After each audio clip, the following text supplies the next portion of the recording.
और जन्म ही मृत्यु का कारण होता है। फरना ही झरने का कारण होता है और बरना ही बुताने का कारण होता है। दोस्ती ही दुश्मनी का कारण होता है और बरही ही तेरही का कारण होता है और भजना ही तजने का कारण होता है। सदगुरु कबीर पूरे संसार के लोगों से पूछते हैं, भजू तुको है भजन को,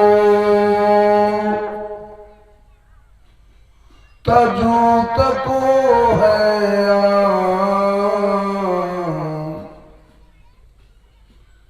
भजन तजन के बीच में सोई सतगुरु पहचान। भजना ही तजने का कारण है। साहिब कबीर पूछते हैं कि ये दुनिया के लोगों किसके भजन से मुक्ति होगी और किसके भजन से हमारे जीवन में सुख शांति आएगी, किसके भजन से मेरा मोक्ष होगा और किसके भजन से मेरा कल्याण होगा। वो कौन व्यक्ति है जिसका भजन किया जाए? यहां भजने और तजने की बात चल रही है, यहां दोस्ती और दुश्मनी की बात चल रही है। किसी को अगर दुश्मन न हो तो दोस्त बनाने की कोई आवश्यकता नहीं पड़ेगी। दुश्मन से बदला लेने के लिए दोस्ती की जाती है। अब किसी का जन्म न हो तो उसकी मृत्यु हो नहीं सकती। अब कोई आया नहीं तो जाएगा क्यों? आया है उसी को जाना होगा, और जो बड़ा है रात्रि में दिन में उसी को बुताना पड़ेगा। और आम लीची कटहल केला फर गया है तो उसको झाड़ना पड़ेगा। जो फरा नहीं वो झड़ेगा क्यों? वो जो आया नहीं वो जाएगा क्यों? जिसका दुश्मन नहीं उसको दुष्ट होगा क्यों? तो एक को भजेगा तो दूसरे को तजेगा। किसका भजन होना चाहिए?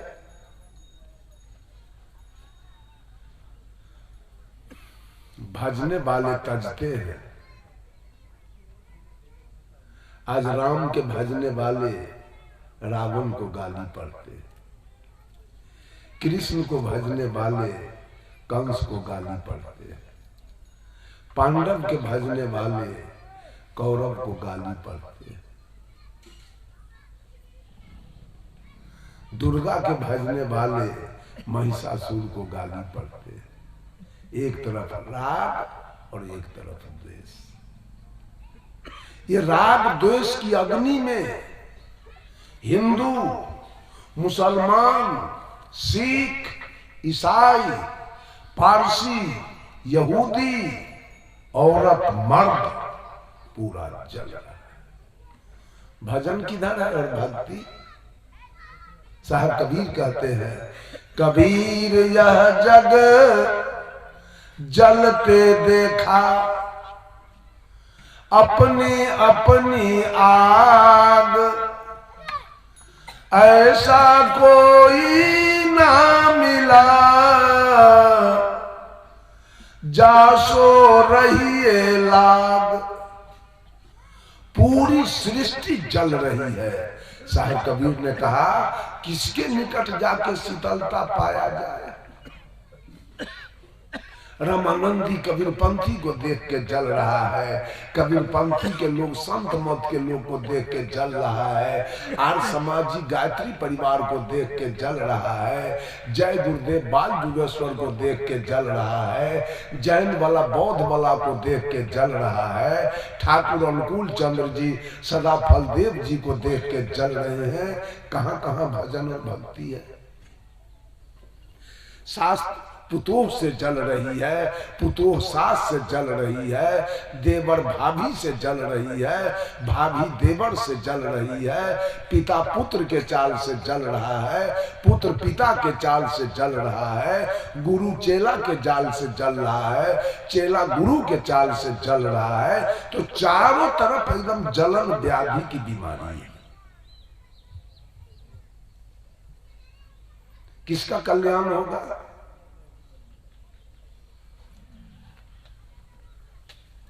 ये राग द्वेष आकर के बैठा है। कह दीजिए बोलिए सदगुरुदेव की जय, तो ये को संत मत वाला नहीं कहेगा जय, कहेगा ये कबीरा वाला है। में जय कहे के कोई जरूरी नहीं। ओकरा में महाराज लगेगा तब जयकार होगा, और देव कह दिए तो को जय नहीं करेगा। जलन जल रहा है एकदम जी, देव में हम क्यों जय कहें। बोलिए ना किसके भजन से मुक्ति होगी तब। चारों तरफ तो जलना है। कबीर साहब कहते हैं किसका भजन करोगे जिससे तुम्हारी मुक्ति हो जाए, तुम्हारा कल्याण हो जाए। मंदिर वाले मस्जिद वाले से जल रहे हैं, मस्जिद वाले गिरजा वाले से जल रहे हैं, गिरजा वाले गुरुद्वारा वाले से जल रहे हैं। किसका भगवान सही है? हिंदू का भगवान सही है कि मुसलमान का अल्लाह सही है कि सिख के गुरु नानक सही है। एक आदमी हिंदू से पूछा, हिंदू से पूछा आपके भगवान क्या खाते हैं? तो कहा अरवा चावल बतासा या तुलसी के पत्ता। कहा हिंदू के देवता के लिवरे खराब है, ये बतासा खाता है। बतासा, जो बतासा पानी देखते गल जाए वो पचता है हिंदू के देवता के, एक लीवर खराब।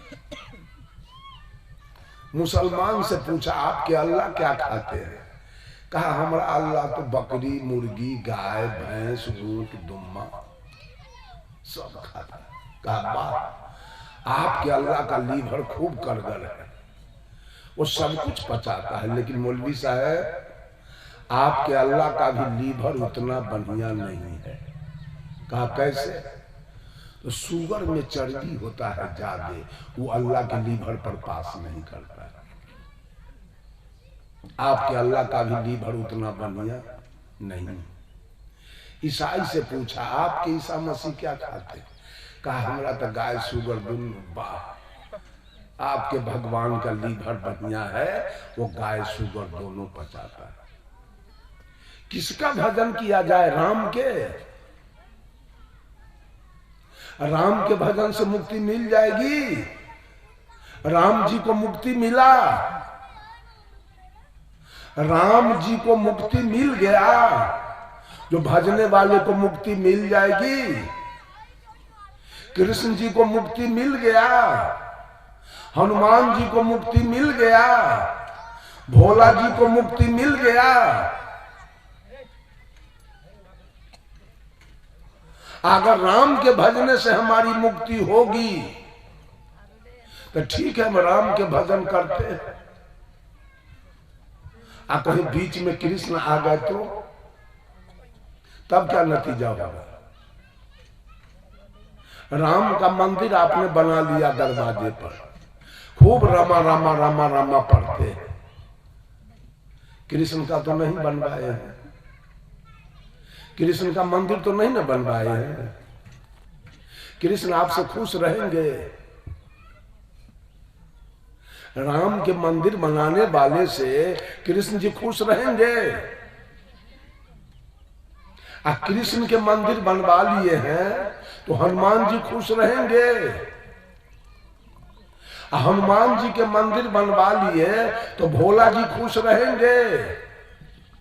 अब भोला के मंदिर बना लिए तो विष्णु खुश रहेंगे, और विष्णु के मंदिर बना लिए तो दुर्गा खुश रहेगी, सोखा खुश रहेगा, दीना भद्री खुश रहेगा। बोलिए ना भजने वाले, किसका भजन किया जाए जिससे हमारी मुक्ति हो जाए, हमारे जीवन में सुख शांति आ जाए।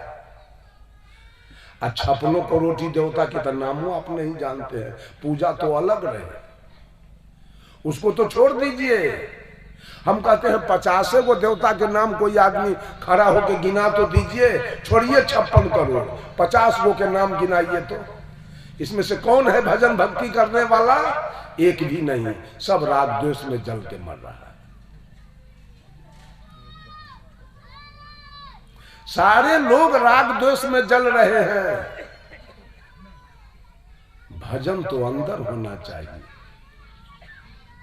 जो बाहर आप होते हैं भजन के लिए, आप पकड़ा जाएंगे राग द्वेष में, कहीं आपका भजन सफल होने वाला नहीं। भजन है अंदर का चीज, बाहर का चीज नहीं। कोई राम का गीत गा रहा है, कोई कृष्ण का गीत गा रहा है, कोई भोला बाबा के गीत गा रहा है, कोई ब्रह्मा के गीत गा रहा है, कोई विष्णु के गीत गा रहा है, कोई सोखा के गीत गा रहा है, कोई कारिक के गीत गा रहा है। संभव है कल्याण हो जाना?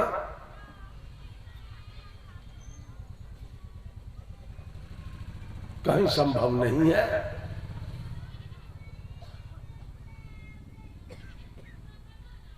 एक महिला रो रही है और रो के कह रही है, ससुरे में भेजबई संदेश, नैहरबा में आग लगी, ससुरे में भेजबई संदेश, नैहरबा में आग लगी। ससुराल क्या है और नैहर क्या है, और आग कैसी लगी, और लगाया किसने? यही काया नैहर है, यही काया नैहर है, और जीव रूपी दुल्हन इसी काया नैहर में रह रही। और औरत के लिए सुख का घर, आप लोग नहीं बोलिएगा, किसी महिला से पूछना है, औरत के लिए सुख का घर नैहर होता है कि ससुराल? बोलिए तो आप लोग। औरत के लिए सुख का घर नैहर है कि ससुराल? ससुराल।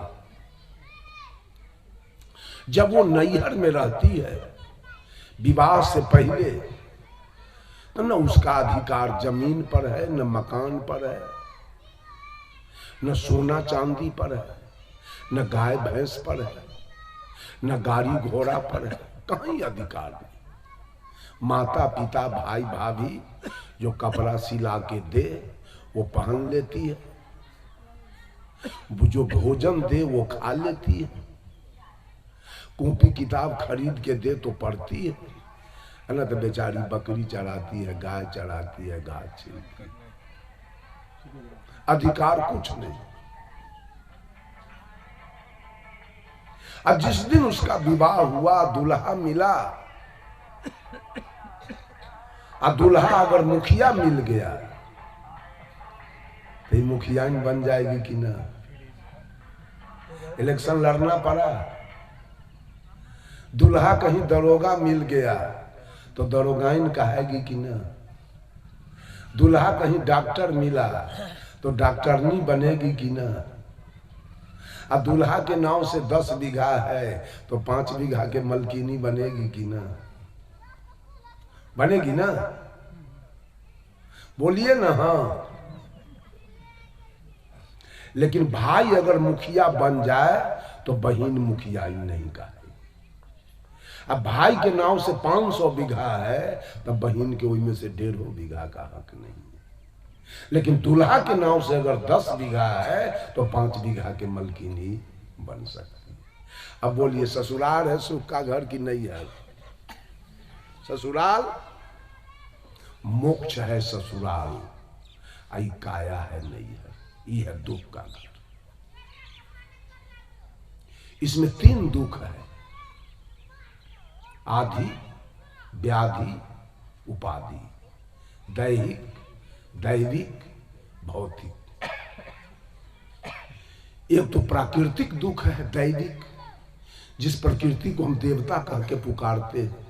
सूर्य को देवता कहते हैं, चंद्र को देवता कहते हैं, धरती को, हवा को, पानी को, आग को, इस सब को हम लोग देवता मानते हैं। अब वहां से दुख मिलता है। क्या दुख मिलता है?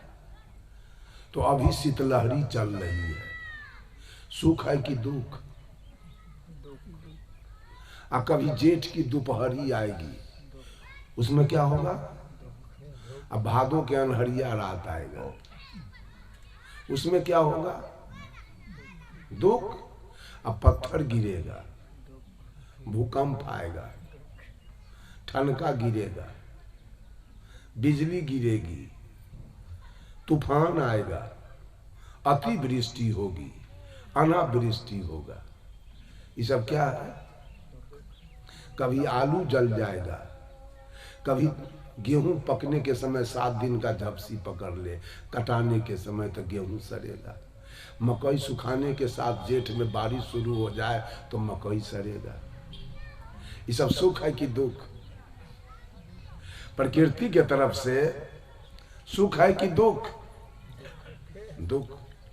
और दूसरा दुख है, यह कच्चा तत्व का शरीर है, तो कभी टीबी होगा, कभी दम्मा होगा, कभी कैंसर होगा, कभी डायबिटीज होगा, कभी एड्स होगा, कभी लकवा होगा, पोलियो होगा, काला जार होगा, मलेरिया होगा, ब्लड प्रेशर होगा, कभी दांत में दर्द होगा, कभी पेट में दर्द होगा, कभी माथा में दर्द होगा, कभी कान में दर्द होगा, कभी हाथ टूट जाएगा, कभी पैर टूट जाएगा, कभी रेल से कट जाएंगे, कभी बस से चिपा जाएंगे, कभी करंट लग जाएगा, कभी पानी में डूब जाएंगे, मर जाएंगे, कभी आग में जल जाएंगे, कभी गाछ से गिर के मर जाएंगे, कभी सांप काट लेगा, कभी बिच्छा काट लेगा, कभी कुत्ता काट लेगा, कभी भर रात उरीस न सोने देगा, कभी भर रात मच्छर न सोने देगा।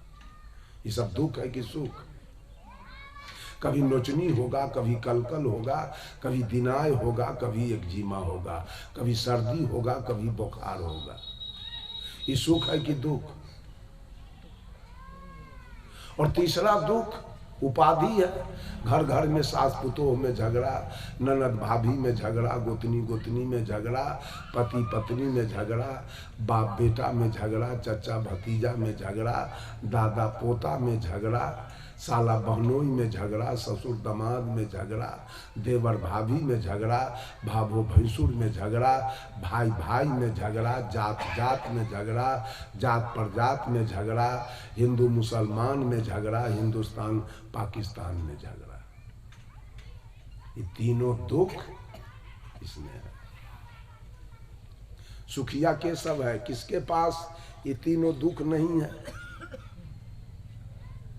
है कोई? ये तीनों दुख से बचा हुआ कोई है? तो ये शरीर क्यों मिला आपको? ये जीव को शरीर क्यों मिला?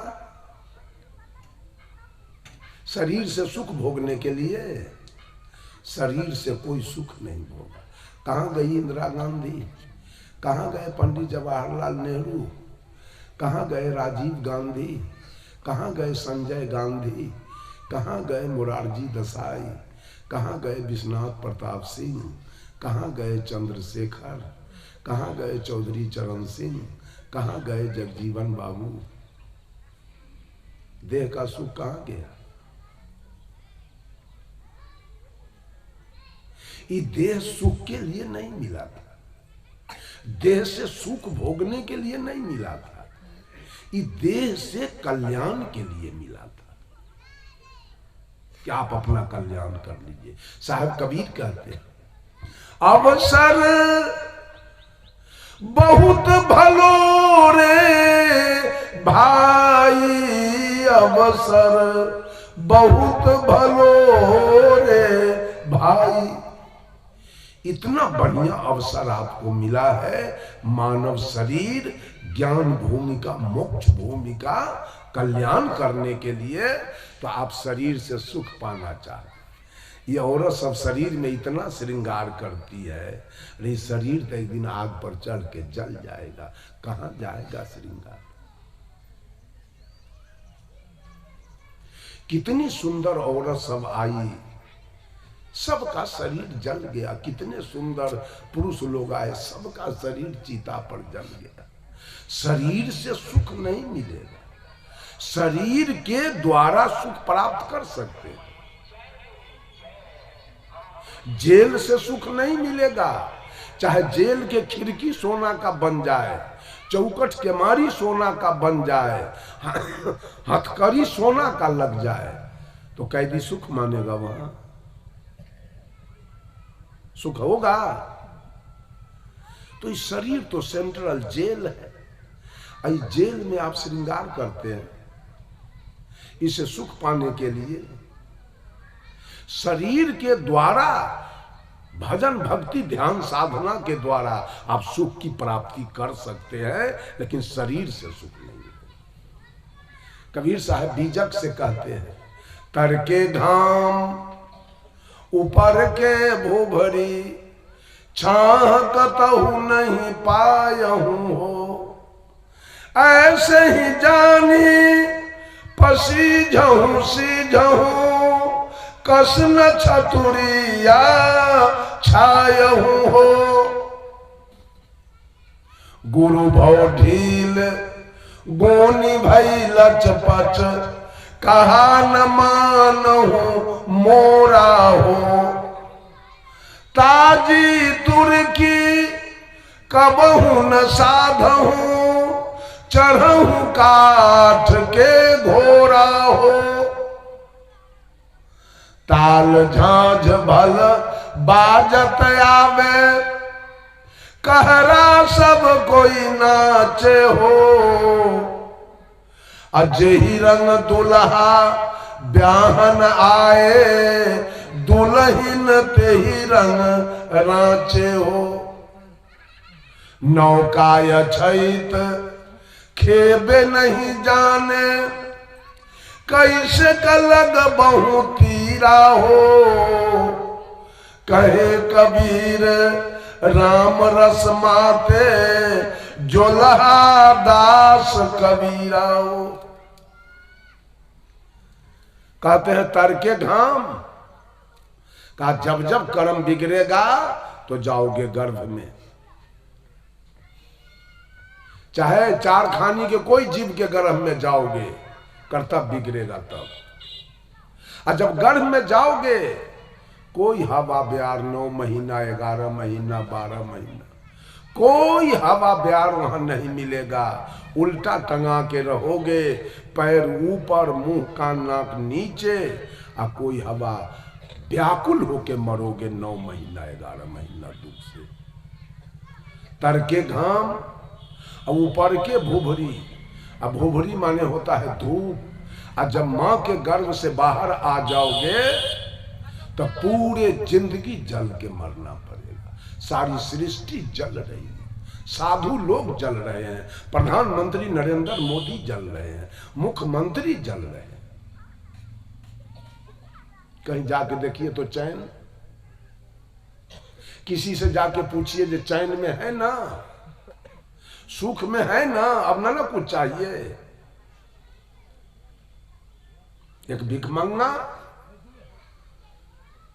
एक भिखमंगा जिसका पूरा बदन नंगा है, डांड में एक फटा पुराना धोती है,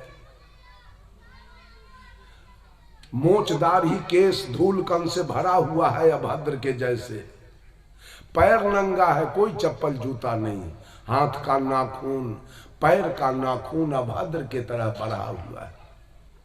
बेचारा के पेट पीठ में सटा हुआ है भूख से। एक हाथ में लाठी और एक हाथ में बाटी लेके मंदिर के बाहर भीख मांग रहा है। ये बाबू एक पैसा दे दे, कई एक रोज का मैं भूखा हूं। ये भिखमंगा मंदिर के बाहर है और दूसरा भिखमंगा मंदिर के अंदर है। अंदर के भिखमंगा के देह पर 50,000 का कपड़ा है और 2 लाख का जेवर है इसके देह पर। बाहर के भिखमंगे का पेट खाली है, पेट भरने के लिए कुछ मांग रहा है, और भीतर वाले भिखमंगे का पेट भर चुका है, अभी पेटी भरने के लिए मांग रहा है। कौन है सुखिया? जरा हाथ उठाइए तो। भगवान किसको किसको सुख दिया है? के मंदिर नहीं जा रहा है मांगने के लिए। साहब कबीर कहते हैं, सुरनर मुनि और पंडिता 7 दीप 9 खंड, कहें कबीर सब भोगियां देह धरे के दंड। देह धरने का दंड राम को भोगना पड़ा है। चारों भाई अंत में सरजू नदी में डूब के मरे। देह धरने का दंड कृष्ण को देना पड़ा है। सवतार के बेटा तीर मारा है, अंत में कृष्ण के अंगूठा में प्राण दिया है। देह धरने का दंड पांडव को भोगना पड़ा, 5 भाई हिमालय में गल के मर गया है। देह धरने का दंड दशरथ जी को देना पड़ा है, कौशल्या को देना पड़ा है, सीता को देना पड़ा है। आप भजन करते हैं, कहते हैं हम भक्ति करते हैं। ये भजन और भक्ति हो रहा है, केवल जलन चल रहा है, भजन भक्ति का ही नहीं। हमसे बहुत लोग जल रहा है, हम जानते हैं। हम लोग जब राम का नाम आदर से लेते हैं मंच पर, तो रावण का भी नाम आदर से लेते हैं। कृष्ण का नाम आदर से लेते हैं, उदाहरण में तो कंस का भी नाम आदर से लेते हैं। कंस हमारा तो कुछ नहीं बिगाड़ा, कि आप लोगों का मुरई उखाड़ लिया है कंस, और रावण बैगन तोड़ लिया है। एको घर में रावण के फोटो है? क्यों? क्या बिगाड़ा था आपका? रावण आपका क्या बिगाड़ा था? इस चंडालिन काली दुर्गा के फोटो आप घर में रखे हुए हैं, भाला बर्छी वाली के, लठिया गणास वाली के, और रावण का फोटो क्या बिगाड़ा आपका? कंस का फोटो क्या बिगाड़ा? किसी ने कह दिया ये पापी था, मान लिए बात को। रावण बहुत बड़ा पापी था। क्या क्या पाप कर्म किया था रावण? कोई आदमी देखे थे? देखने वाले हाथ उठाइए तो। भजन हो रहा है, एक तरफ राम के पूजा कीजिए और दूसरे तरफ रावण का पुतला फूकिए। क्या देखा कि रावण दारू पी रहा था? अब वाल्मीकि रामायण लाइए, अब मैं बताऊं कि राम दारू पीते थे, अब क्या कीजिएगा बोलिए? लाइए वाल्मीकि रामायण।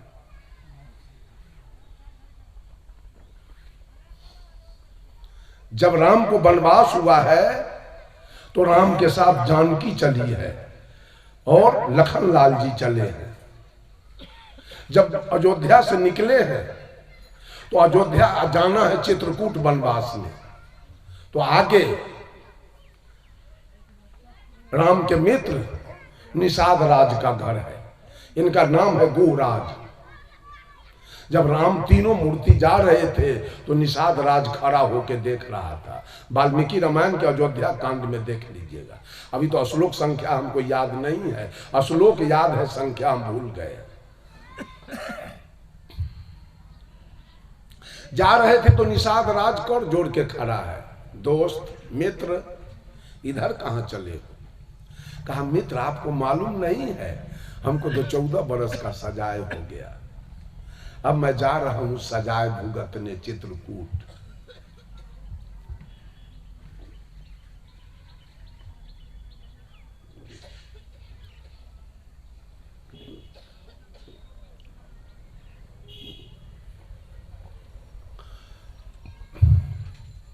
निषाद राज कहे मित्र तो एक रात मेरे यहाँ निवास कीजिए। राम जी मान गए, कहा ठीक है। रात्रि में निवास किए। निषाद राज से जो सेवा हो सका सो निषाद राज ने सेवा किया। सवेर में जलपान कराकर, और निषाद राज के घर के बगल से गंगा नदी बह रही थी।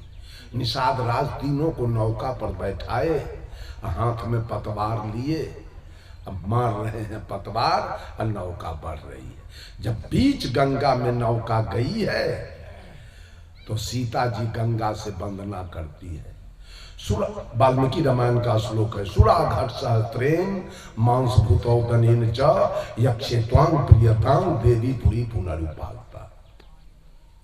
सीता जी गंगा से कहती है, हे देवी, हमारे पति आपको सकुशल पार करके और चित्रकूट पहुंच जाएंगे, और फिर 14 बरस के बाद वापसी में सकुशल आपको पार करके जब अयोध्या पहुंच जाएंगे तो मैं इस खुशी में हजारों गाय दान करूंगी, सुवर्ण दान करूंगी, माने सोना।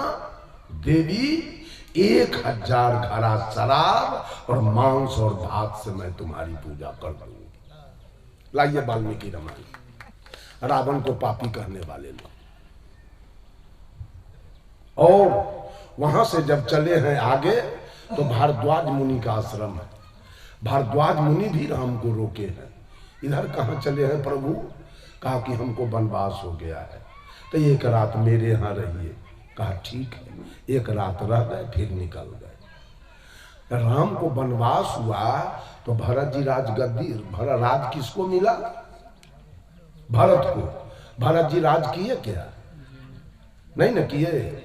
भरत जी भगवान राम के खोज में निकल गए। माने लाखों हाथी, घोड़ा, ऊंट, गधा, खच्चर, इस सारा सवारी लेकर और लाखों सिपाही सब पर बैठा हुआ है जानवर पर। अब भरत जी चले हैं राम के खोज में। फिर निषाद राज भरत जी को देखकर शंका में पड़ जाते हैं।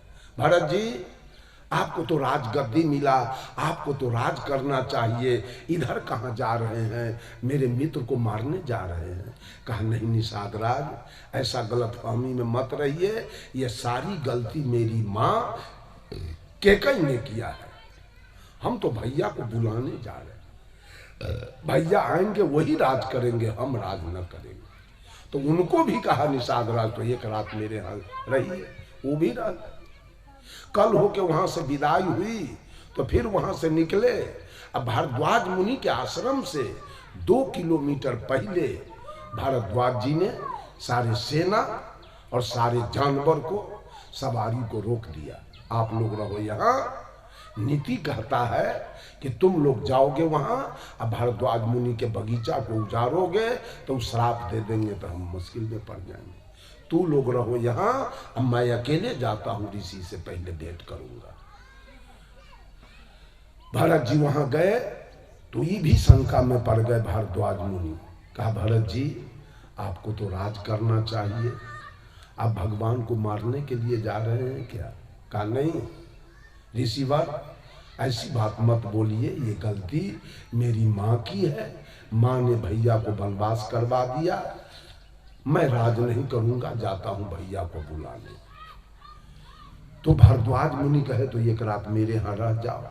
कहा ठीक है रहेंगे, लेकिन हम सेना को बुला लाते। कहा सेना तुम्हारा कहाँ है? कहा 2 किलोमीटर पीछे। पीछे क्यों छोड़े हो? कहा कि नीति कहता है वो सारे खूंखार जानवर आते, सेना आता, आपके बगीचा को तोड़ मरोड़ करता, फल तोड़ता, तो आपको कष्ट होता, इसलिए मैं उसको रोक दिया हूं। कहा जाओ बुला के ले आओ। भरत जी गए हैं, सबको बुला के लाए। यहां आने के बाद भारद्वाज मुनि के आश्रम पर उत्तम और साधारण शराब की नदी बह रही है। तीतर के मांस, बटेर के मांस, मुर्गा के मांस, कबूतर के मांस भरा हुआ है पूरा। और ये सेना के सेवा के लिए भारद्वाज मुनि 60,000 वेश्या बोलवाए। लाइए वाल्मीकि रामायण, उस वेश्या सब का नाम खोला हुआ है वाल्मीकि रामायण में। हेमा, सोमा, अलम्बुसा, मिश्रकेशी, ऐसा वेश्या सब का नाम खोला हुआ है, जिसमें 20,000 वेश्या ब्रह्मा की भेजी हुई है, 20-20 हजार 3 को देवता भेजा है वेश्या। और एक एक सेना को 10-10 वो वेश्या अपटन लगा के स्नान करा रही है नदी में, अचरा से उसका देह पोंछ रही है और कह रही है जो मजा लेना है ले लो और जो खाना है सो खाओ। सारा मदमस्त हो गया सेना सब, मांस खा खा करके और दारू पी पी करके। तब भरत जी कहते हैं चलिए अब चित्रकूट भैया के पास। सेना कहा अब न हम अयोध्या जाएंगे और न चित्रकूट, ऐसा मजा कहाँ मिलेगा। बड़ा रावण से घिरना है, पुतला फूको, विजयादशमी के खड़ा करो रावण के। चित्रकूट पहुंच जाने के बाद भगवान राम लक्ष्मण से कहते हैं सुमित्रा नंदन, यहाँ कोई 1-2 रोज रहना नहीं है, यहाँ 14 बरस बिताना है। तो खुले आसमान में हम लोग, कभी धूप है, कभी बारिश है, कभी जाड़ा है, कभी गर्मी है, कभी ठंडका गिरेगा, कभी बिजली गिरेगी, कैसे रहेंगे 14 बरस बाहर। इसलिए तू एक पर्णकुटिया बनाओ। लखनलाल जी औजार लिए और जंगल के लकड़ी काट काट करके एक कुटिया तैयार किए। कहा भैया कुटिया तैयार हो गया। तो राम जी क्या कहते हैं, बिना गृह देवता के पूजा किए हुए हम कुटिया में प्रवेश नहीं करेंगे। कहा तो इसके लिए क्या किया जाए। तो भगवान राम लखनलाल जी को आदेश करते हैं एक चितकबरा हिरन मार के लाओ। चितकबरा हिरन मार के लखनलाल जी लाए। कहा भैया हिरन आ गया। कहा इसको आग में पकाओ। उसको आग फूंक के पकाया गया, उसका मांस पक गया, खून सर्वांग रूप से जल गया। लखनलाल जी कहा भैया मिर्गा पक के तैयार है। उस मिर्गा के मांस से गृह देवता का पूजा करके और राम कुटिया में प्रवेश किए।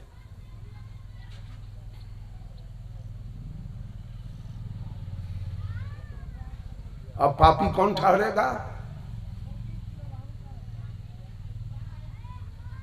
ये राग और द्वेष आदमी को जला रहा है एकदम। लोग भजन कर रहा है, ढोलक बजा रहा है, हारमोनियम, गीत गा रहा है, गीत गा रहा है हमारा कबीरपंथी एकदम बिल्कुल अलग। के तोरा संगवा में जाई रे भौरवा। इसमें किसी का न राग और न किसी का द्वेष। अभी ललन गाया है, न किसी से राग न किसी से द्वेष। अभी जोगिंदर साहब गाए हैं, न किसी से राग न किसी से द्वेष। एकदम बिल्कुल कल्याण की बात। ये पूरे दुनिया में राग द्वेष भरा हुआ है एकदम। ये दुल्हन कह रही है गुरु जी ने इस दुख के नगर में, गुरु जी ने ज्ञान और विवेक की आग लगाई है। और ज्ञान और विवेक की आग में जले कौन लोग। तो दुल्हन कह रही है अरे नाई जरी गए, बारी जरी गए, मिट गए आवाजाही। नाई जरी गए, बारी जरी गए, मिट गए आवाजाही।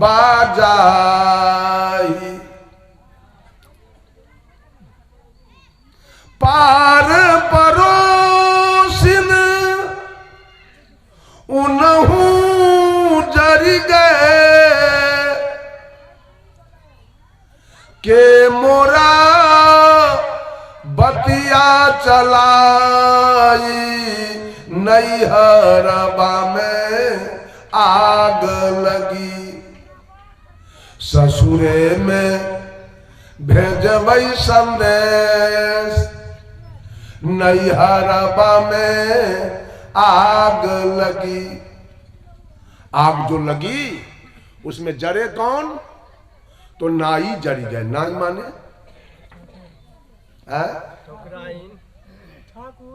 ठाकुर।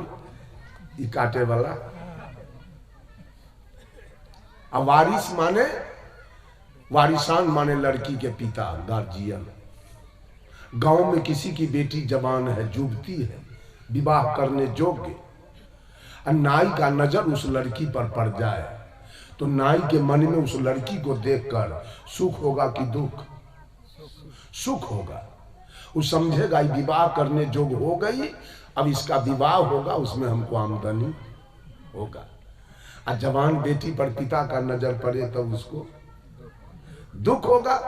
अब बेटी जवान हो गई, अब हमारा जमीन बिकेगा, गाय भैंसी बिकेगा, सूद भरना लगेगा, कर्जा लेना होगा। उसी लड़की को देखकर नाई के मन में राग है और लड़की के पिता के मन में द्वेष है। ये दुल्हन कह रही है गुरु ने जो ज्ञान विवेक की आग लगाई उसमें राग और द्वेष दोनों जल के, राग द्वेष जल गया। आज पूरे दुनिया के लोग राग द्वेष में जल रहे हैं। हम लोगों को राग द्वेष से कोई माने मतलब नहीं है। कबीर का रास्ता बता दिया है, आचार्य श्री ने रास्ता बता दिया कि बस अपना भजन भक्ति करना है, किसी से राग द्वेष में नहीं रहना। हम किसी को गाली नहीं पढ़ते,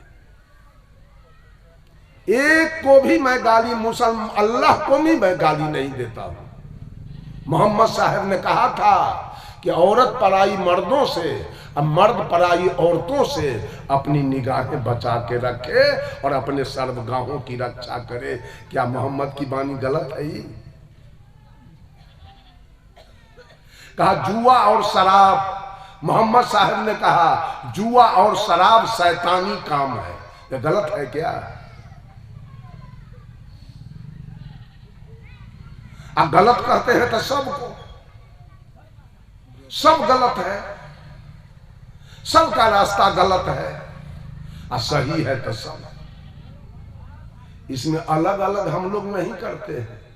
एक दिन भी हमारे कबीरपंथी के मुंह से आप रावण के विरोध में बात नहीं सुन। अब कोई अज्ञानी है तो सिखायल बात आके बोलता है तो बोल देगा रावण के खिलाफ में, लेकिन वो बोल नहीं सकता है कभी भी नहीं।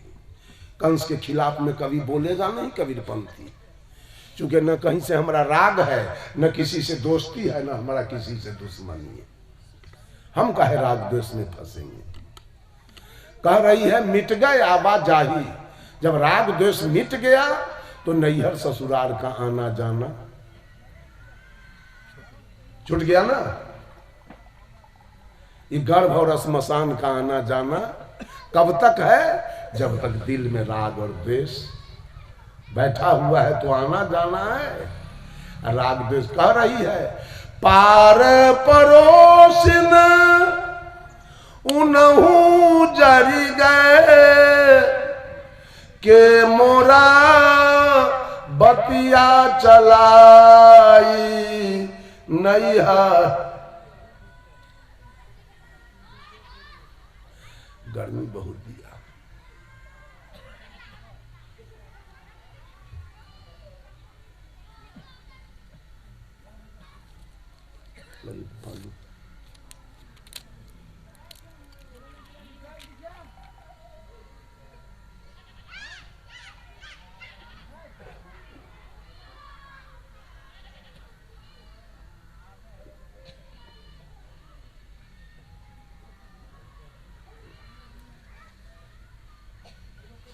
नैहरबा में आग लगी। और ये जीव जो बोल रहा है इसका गोतिया ब्याग कौन है? गांव में किसी की बेटी ब्याह करके ससुराल चली गई और उसका नैहर का घर जल गया, भाई बाप सब मर गया, जमीन जाल सब बिक गया, कुछ है नहीं। लेकिन गोतिया देहात पार पड़ोस में भी कोई शादी विवाह का आयोजन या कोई सुख श्राद्ध का आयोजन होता है तो औरत सब अपने पति से कहती है, अपने के कुल खानदान में एक बहन है जिसके माँ पिताजी सब मर गए, भाई भाभी मर गया, घर जल गया, जमीन बिक गया, कोई है नहीं, बहुत दिन 220 बरस हो गया, उसको एक बार इसी जग में ले आइए कि सबसे भेंट मुलाकात। ऐसा लोग करते हैं कि ना? लेकिन दुल्हन कह रही है कि पार परोसिन उनहू जरी गए। जब गुरु ने ज्ञान विवेक की आग लगाई तो गोतिया दयाद पार पड़ोसिन भी उसी आग में जल के मर गया। अब के मोड़ बतिया चलाई, कौन मेरा चर्चा चलाएगा, ससुराल से हमको नैहर लाएगा। ये जीव का गोतिया दयाद के है? आंख, ये कान, ये नाक, ये जिह्वा और ये त्वचा, 5 गो गोतिया है जीव के। यही गोतिया के कारण ये जीव बार बार गर्भ और श्मशान का चक्कर। अब आंख को चाहिए सिनेमा, सर्कस, थिएटर, नौटंकी, विदेशिया। कान को चाहिए गजल, फिल्मी, कवाली, भोजपुरी। नाक को चाहिए इत्र, फुलेल, चमेली, बेली। जिह्वा को चाहिए ताड़ी, दारू, मांस, मछली, गांजा, भांग। और त्वचा को चाहिए विषय का स्पर्श। तो जीव को नैहर ससुराल करना पड़ेगा, लाएगा घींच के कि नहीं? लेकिन कह रही है गुरु ने जो ज्ञान की आग लगाई उसमें गोतिया दयाद भी जल गया। अब के मोर बतिया चलाई, कौन मेरा चर्चा करेगा, अब हमको ससुराल से नैहर लाएगा। बंधुओं, राम के भजने वाले रहीम से जल रहे और करीम के भजने वाले कृष्ण से जल रहे। ब्रह्मा के भजने वाले बिस्मिल्लाह से जल रहे हैं और हजरत के भजने वाले हरि से जल रहे हैं।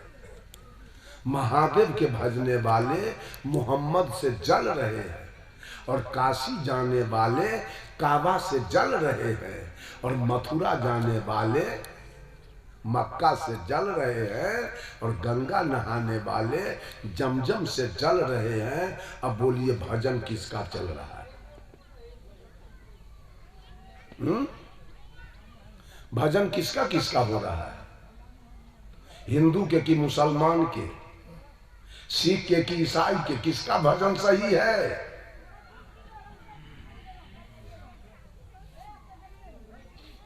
इस संत माता फलना मौत तो छोड़ दीजिए, जाए हवा में। पहले यहाँ 4 गो में फरिया लीजिए, हिंदू, मुसलमान, सिख, ईसाई में ये केकर भजन सही है। अगर धन के दृष्टि से देखा जाए, अगर धन के दृष्टि से देखा जाए तो सिख, ईसाई और इस्लाम तीनों हिंदू से आगे है। अगर बुद्धि विवेक के दृष्टि से देखा जाए तो ईसाई सबसे आगे है, क्योंकि रेल का आविष्कार ईसाई किया था, मोबाइल का आविष्कार ईसाई किया है, सारे बड़े बड़े आविष्कार ईसाई का किया हुआ है, वो हमसे बड़ा है। जनसंख्या के दृष्टि से देखा जाए तो ईसाई 40% है, वो हमसे आगे है। इस्लाम 30% है, ये हमसे आगे है। तो सब हिंदुओं के बात साँच है। रामे कृष्ण साँच हो गया भगवान में और सब गया चोरी भाड़ में। किसके भजने से मुक्ति होगी?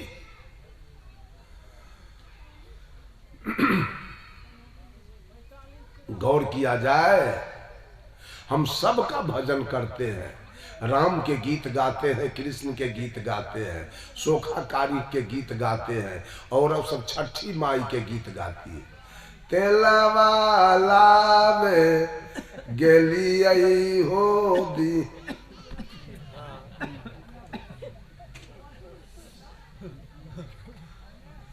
दीनानाथ के गीत गाती है। आपने मछली खाती है, अपने मांस खाती है। राम के पूजने वाले अपने सिगरेट। एक दिन हम मानसी में स्टेशन ट्रेन में बैठे हैं और 10 गो कपारी ढालेल जो घोड़ा लेखा कूदते हुए बैनाथ धाम गया, उसको डाक बम कहते हैं, हम इसको ढालेल बम कहते हैं, बकलेल बम। वो ढालेलवा सब जो कूदते गया था दौड़ते घोड़ा लेखा, उसको देखे लाठी ले ले स्टेशन पर पाउटी काट रहा है। चला तो होता नहीं है, गोड़ ठोका आ स्टेशन तनी मानसी स्टेशन पर पलस्तर बढ़िया ना है, खुदुर बुदुर है, ढहना रहा है लाठी ले ले। हम ये कर सके पूर्व जन्म के भाग दिख रहा की करते बेचारा। आ एक गो करियक्का सिगरेट मुंह में धरे, करियक्का विल्स फिल्टर की कौन कहता है उसको, करियक्का सिगरेट ज्यादा दाम के है, वो धरेले घींच रहा है सटा सट, और चला नहीं हो रहा है। ये धर्म हो रहा है, भजन और भक्ति, ये सब कल्याण का मार्ग हो रहा है। बैनाथ धाम जाना, दलाली खाना, घूस खाना, जितना 2 नंबर के आदमी है वही जाता है पहले बैनाथ धाम। साल भर पाप किया है, अब भोला के टीकी पर जाकर वहां रखा है, तो तू डिरिया हम तोरा टीकी पर धै ले जाए।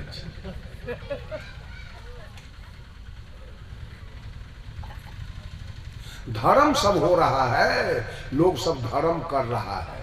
बैनाथ धाम जाके, जगन्नाथ धाम जाके, केदारनाथ जाके, हरिहरनाथ जाके, पशुपतिनाथ जाके धर्म हो रहा है। अरे गीत गाते हैं राम के, अपन गीत गाते हैं। राम आए थे इसी धरती पर, और कृष्ण आए थे इसी धरती पर, और महादेव आए थे यहाँ ही, और सीता सावित्री आई थी यहाँ ही। है कि चले गए? आप रहिएगा कि जाइएगा? तो वो अपना काम करके गए, आप क्यों नहीं अपना काम करते हैं जो राम के स्टेपनी बने हुए हैं? राम के गीत गा रहे हैं, अपन गीत कब गाइएगा? कि अपना सब दिन दारुए पीजिएगा? अपन तो सुधार कीजिए। अपना सुधार का फेरा कुछ नहीं है। आंख मून के केवल ध्यान कर लेगा, आंख जहां खुला कि गट के गट दलाली मारना शुरू करेगा, घूस लेना शुरू करेगा, बीड़ी पिएगा, सिगरेट पिएगा, गांजा पिएगा। साहब कबीर कहते हैं, फहम आगे फहम पाछे, फहम दाहिने डेरी, अब फहम पर जो फहम करे सो फहम है मेरी। कहते हैं दुनिया के लोग सावधानी आगे रखो, सावधानी पीछे रखो, सावधानी बाएं रखो, सावधानी दाएं रखो, और सावधानी पर जो सावधानी बरते, कबीर कहते हैं वो व्यक्ति मेरा है, जो सावधानी पर सावधानी बरत के चल रहा है। जब आप ध्यान किए तो ध्यान में क्या पाया आपने जो फिर बीड़ी पिया? ध्यान में ध्यानम निर्विषयम मना, ध्यान कबीर साहब कहते हैं ध्यान ऐसा कि मन निर्विषय हो जाए, मन निर्भर हो जाए, मन निर्मल हो जाए, मन पावन हो जाए, मन पवित्र हो जाए, मन शुद्ध हो जाए। ध्यान किया तो मन में विकार कहां से आया, फिर वासना में कैसे चले गए, ध्यान करने के बाद आपको बाल बच्चा कैसे पैदा हो गया? ठट्ठा समझते हैं, दिलग्गी, ध्यान को दिलग्गी समझते हैं। ध्यान करने के बाद आपने खैनी कैसे खा लिया, दलाली कैसे मार लिया, झूठ कैसे बोला, आरी कैसे तोड़ा, ये सब पंथ वाला ठट्ठा समझता है। बात के ठट्ठा और मजाक, मजाक करके ध्यान करवा रहा है। यही ध्यान है, इसी का नाम ध्यान है। हमारे पूज्य गुरुदेव आचार्य श्री ने ध्यान को 4 कांड में बांटा, शब्दाभ्यास, स्वरूपाभ्यास, दृष्टा दृश्य भाव और साक्षी भाव। पहला है शब्दाभ्यास, किसी शब्द का जाप कीजिए। शब्द का महत्व क्या है? मन को स्थिर करना, बस। और शब्द का कोई महत्व नहीं, जाप का कोई महत्व नहीं। एक सुग्गा आकाश में उड़ता है और एक सुग्गा पिंजरा में बंद है। सीताराम कौन बोलता है, आकाश वाला कि पिंजरा वाला? पिंजरा वाला की जेल से छुट्टी मिला कि बुढ़ा का मर गया जेल में, पिंजरे में, तो सीताराम पढ़े से फायदा? बोलिए बोलिए। सीताराम पढ़ते पढ़ते सुग्गा बुढ़ा के पिंजरे में मर गया, उसको स्वतंत्रता नहीं मिली।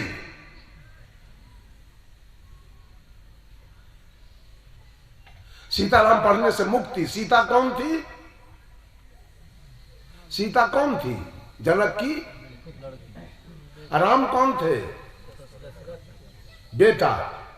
तो या तो सीताराम जनक जी के बेटी दामाद, न तो दशरथ के बेटा पुतो। बेटी दामाद के नाम जपे से मुक्ति हुई है। केहन ढालेली नगर के लोग है। अब बेटा पुतो के नाम जपे से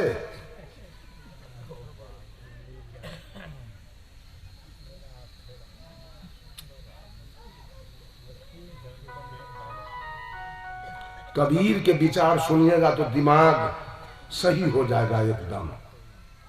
किसका नाम जाप किया जाए?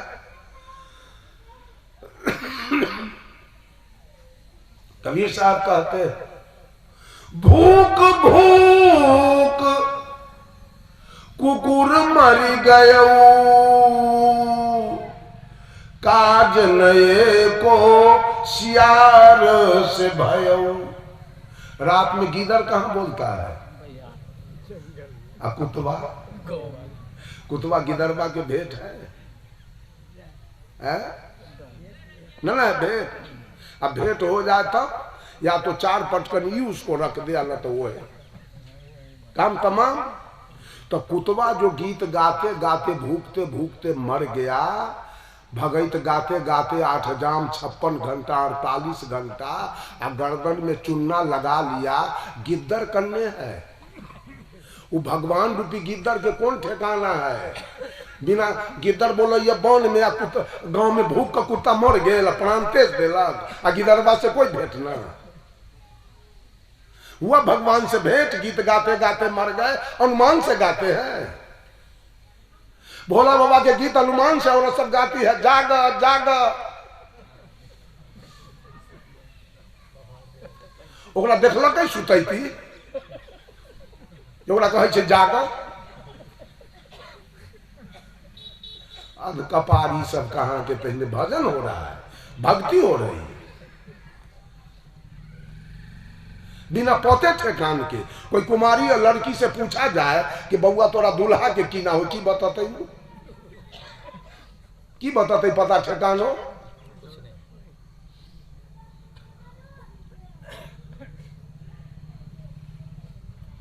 जरा समझिए, आचार्य श्री ने पहला ध्यान को बांटा है शब्दाभ्यास। शब्द की प्रधानता उतना ही है कि मन आपका एकाग्रचित हो जाए। सीताराम कहिए, चाहे सतनाम कहिए, चाहे राधे श्याम कहिए, चाहे जय हनुमान कहिए, चाहे अल्लाह अकबर कहिए, और चाहे सतनाम वाहिगुरु कहिए, और चाहे ओम नमो शिवाय कहिए। किसी अक्षर के शब्द के माध्यम से आपका ध्यान एकाग्रचित हो जाए, शब्द की प्रधानता खत्म। उसी जगह ध्यान लग गया, लेकिन इस ध्यान से उतना फायदा आपको नहीं होगा। बस अगर ध्यान से फायदा होगा तो 1 घंटा आप ध्यान करेंगे, चाहे 2 घंटा, 1 घंटा या 2 घंटा, इससे बेसी। इससे बेसी कीजिएगा तो बेटा पीट के सीधा कर देगा, कहेगा हमरा है मकई लेकर बाजार जाके बूढ़वा 3 घंटा से बैठल सांस नहीं चाहिए।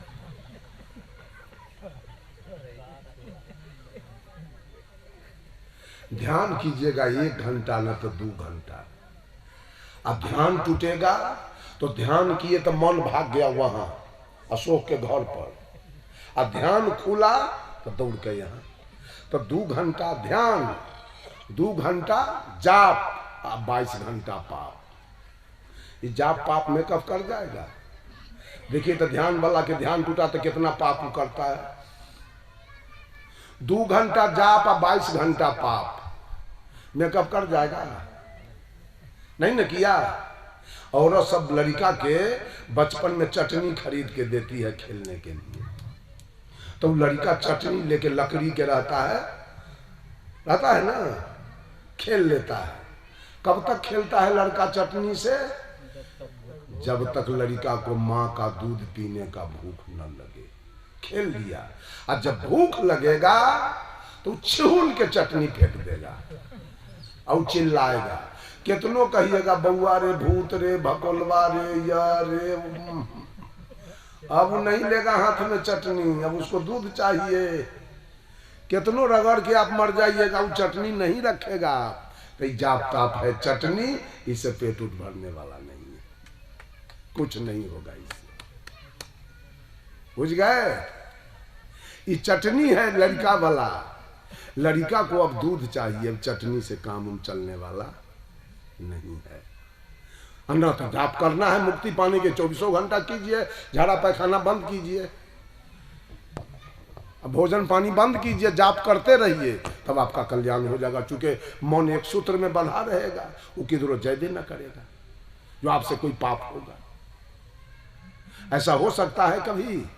24 घंटा जाप होगा, दुकानदार सके देखिएगा भोरे स्नान करेगा, एगो उजड़ का रेफल ओढ़ लेगा ना इतना अगरबत्ती बार ले लगा, लक्ष्मी जी या गणेश जी रख ले है, मंगल भवन मंगलहारी, ओकरा देखा देलक, आ गहकी जहाँ आयल आकि जड़ी भिरा के छपट देलक, हो गई ना अगरबत्ती। अगरबत्ती देखाल हो गया ना, पूजा हो गया ना। दूसरा है स्वरूपाभ्यास। ध्यान की दूसरी प्रक्रिया है स्वरूपाभ्यास। ध्यान में किसी महापुरुष का रूप देखिए, महापुरुष का स्वरूप का ध्यान कीजिए। जब किसी महापुरुष के स्वरूप का तस्वीर आपके ध्यान में आया है, इससे काम घटेगा, क्रोध घटेगा, लोभ घटेगा, मोह घटेगा। कबीर का स्वरूप आ गया आपके ध्यान में, लोभ उस समय रहेगा, क्रोध रहेगा। आप किसी का मर्डर देख लीजिए, अगर मन में ज्यों कोई पाप आ जाए, ज्यों क्रोध आ जाए कि आज फलाने का मर्डर करेंगे, चाहे फलाने का चीज चुरा लेंगे, चाहे फलाने के बेटी बहू को आज इज्जत लूटेंगे, उस समय आप किसी महापुरुष का ध्यान कीजिए। अब महापुरुष का ध्यान आ गया, सारे विकार समाप्त हो जाएंगे, अब कोई घटना आपके जीवन में नहीं आएगी, कोई घटना नहीं हो सकेगा। जिस समय महापुरुष का स्वरूप आपके ध्यान में आ गया है, उस सारा पाप कर्म उसी समय भाग जाएगा, कुछ भी नहीं रहेगा। दरोगा नहीं आएंगे आपके दरवाजे पर, कोई FIR आपके ऊपर नहीं होगा। यह है स्वरूपाभ्यास। और तीसरा है दृष्टा दृश्य भाव। ध्यान की तीसरी प्रक्रिया है दृष्टा दृश्य भाव। ये जो दिखाई दे रही है नजर से वो दृश्य है, जो दिखाई दे रही है नजर से वो दृश्य है, और जो देख रहा है वो दृष्टा। यही सूर्य, यही चंद्रमा, यही तारा, यही धरती, यही आसमान, सब राम के समय, कृष्ण के समय, सीता सावित्री गायत्री के समय, बुद्ध महावीर कबीर के समय, दयानंद विवेकानंद के समय, यही धरती, यही आसमान, यही सूर्य, यही चंद्रमा, यही तारा था कि बदल गया है? वही है कि बदल गया? और राम कृष्ण कहाँ गए? कबीर बुद्ध महावीर कहाँ गए? दृश्य पड़ा हुआ है और दृष्टा, दृश्य पड़ा हुआ है, दृष्टा निकल गया। उसी प्रकार हम जितने लोग बैठे हैं सब दृष्टा के रूप में आए हैं। ये संसार एक दृश्य है, हम इसको देख रहे हैं। देखते देखते ये दृश्य रहेगा, ये जितने बैठे हैं सो नहीं रहेंगे। इस विषय पर आइएगा ध्यान में तो आपको धैर्य, अपार धैर्य होगा, संतोष होगा। बेकार के हम बेकल हो रहे थे, जमीन नहीं खरीदे, मकान नहीं बनाए, फलाना काम गाड़ी नहीं खरीदे, यह नहीं किए। ये तो दृश्य है, अनादि काल से पड़ा हुआ है, था, है, रहेगा। हम तो नहीं रहेंगे। हम तो आए हैं अपना कल्याण करने के लिए, फिर हमको रास्ता पकड़ना है यहाँ से। ये ध्यान की प्रक्रिया आपके जीवन में बहुत लाभ लाएगा, दृष्टा दृश्य भाव। और चौथा है साक्षी भाव। साक्षी माने होता है गवाही। हम लोग मां के गर्भ से इस शरीर लेके दुनिया में आए। आ तो गए, जगे हैं कि सोए हैं? आए तो जगे हैं कि सोए हैं? सोए हैं। अब मालिक कौन बना है? मालिक कौन है? कौन पैसा है? वो साहब को अशोक के पोता दिया थे। नाम हम थोड़े बोलबे, यह काम हम करे छी।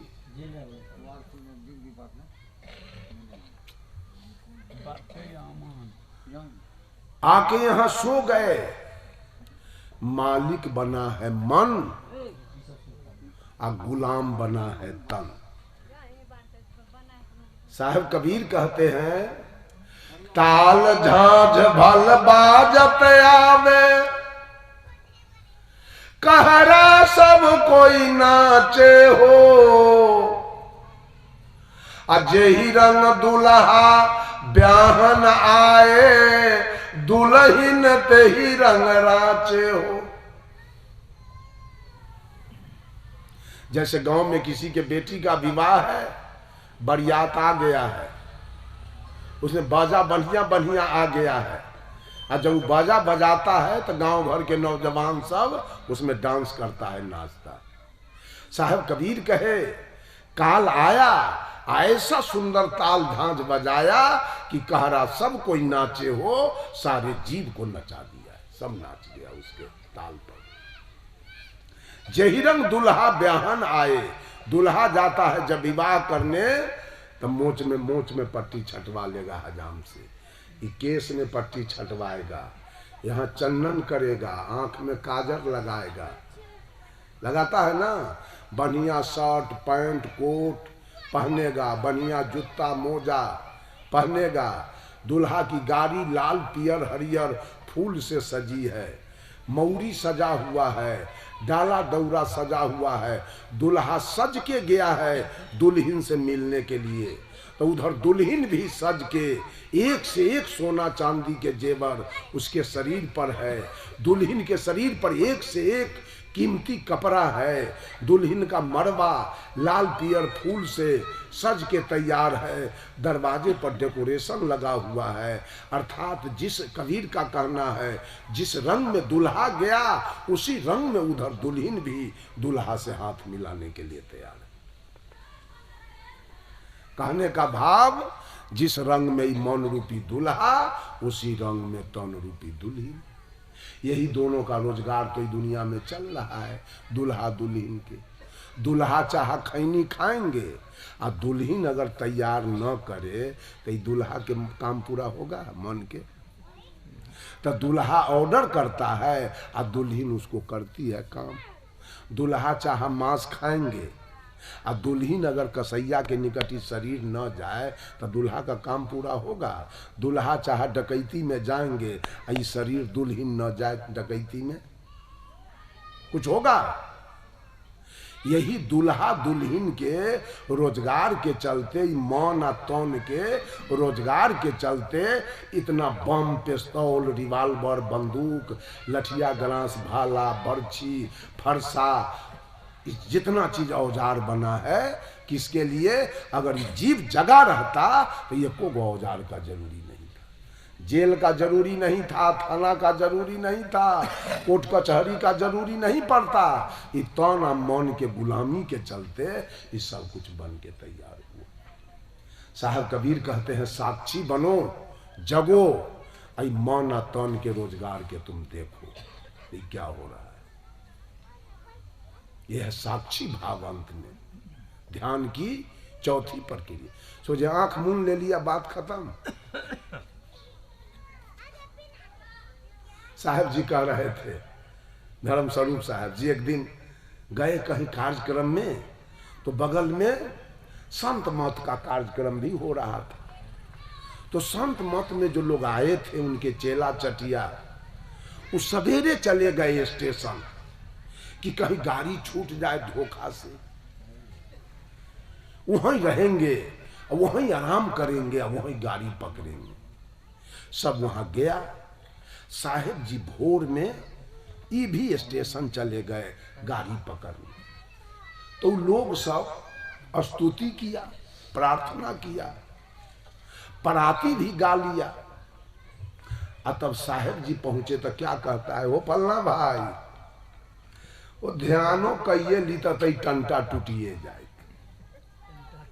इसका मतलब ध्यान एक टंटा है, ध्यान एक दिमाग के हेडेक है।